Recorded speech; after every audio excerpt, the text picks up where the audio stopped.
ये स्पष्ट है कि ये संशोधन विधेयक वास्तव में महिलाओं को आरक्षण देने की साफ नीयत से नहीं लाया गया।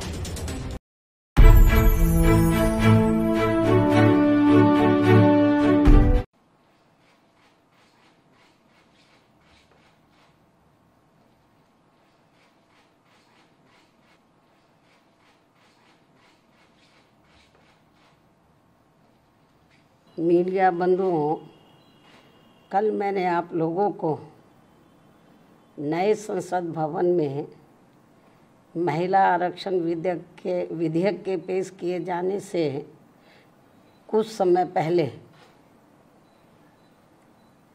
इस आने वाले विधेयक के संबंध में संभावनाओं के आधार पर जो कुछ भी संदेह जताते हुए कहा था, तो वे काफ़ी कुछ इस बिल के पेश किए जाने के बाद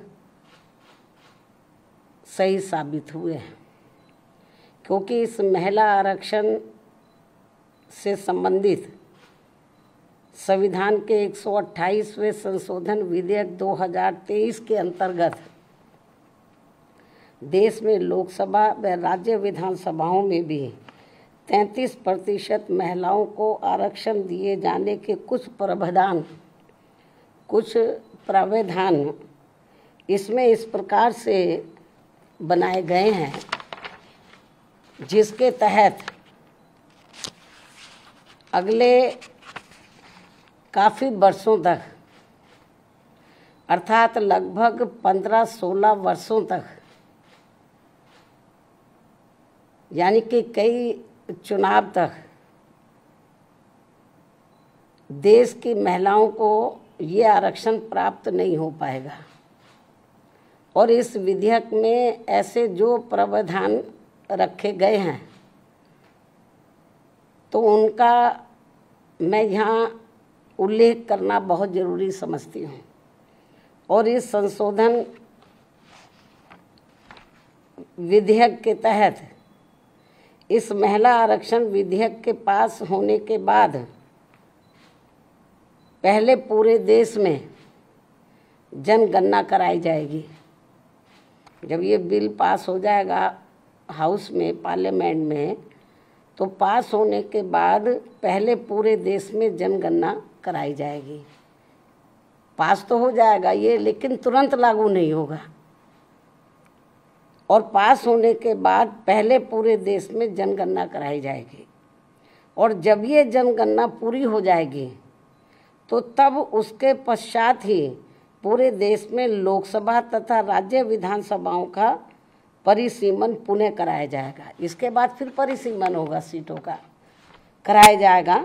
और उसके बाद ही तब ये महिला आरक्षण संबंधी संशोधन विधेयक लागू होगा। और ये बात भी किसी से छिपी नहीं है कि देश भर में नए सिरे से जनगणना कराने में अनेकों वर्ष लग जाते हैं।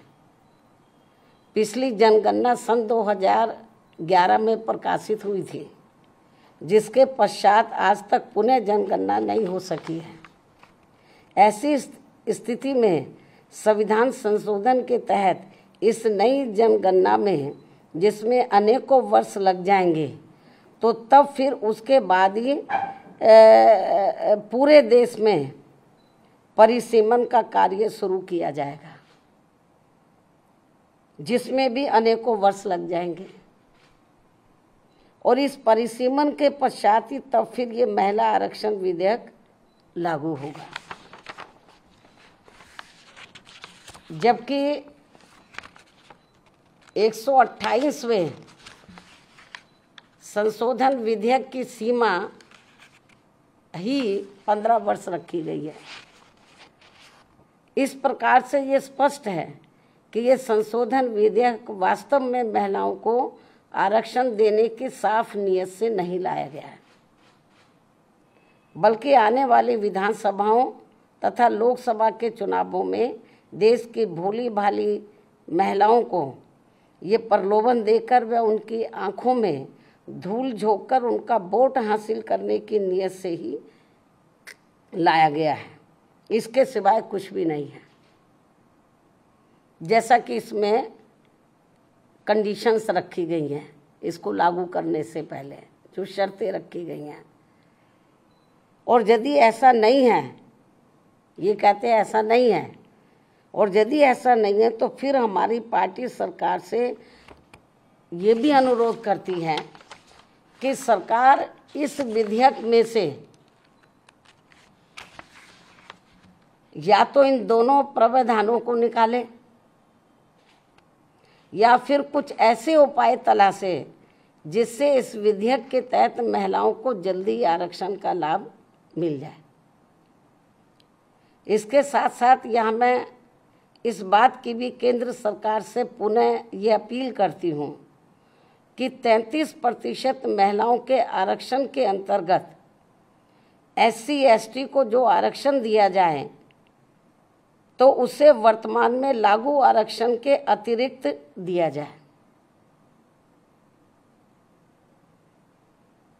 यानी कि जो पहले से इनको SC ST को जो आरक्षण मिल रहा है तो जो इनको 33% SC ST की महिलाओं को जो आरक्षण देना है, तो अभी तक क्या इसमें व्यवस्था है कि जो पहले से इनको SC ST को मिल रहा है तो उसमें से 33% इनको दिया जाए महिलाओं को, और उसको 33% में जो अब लाया जा रहा है, इंक्लूड किया जा रहा है। इससे हमारी पार्टी सहमत नहीं है, बल्कि इनको ये आरक्षण अलग से दिया जाना चाहिए, 33% में दिया जाना चाहिए।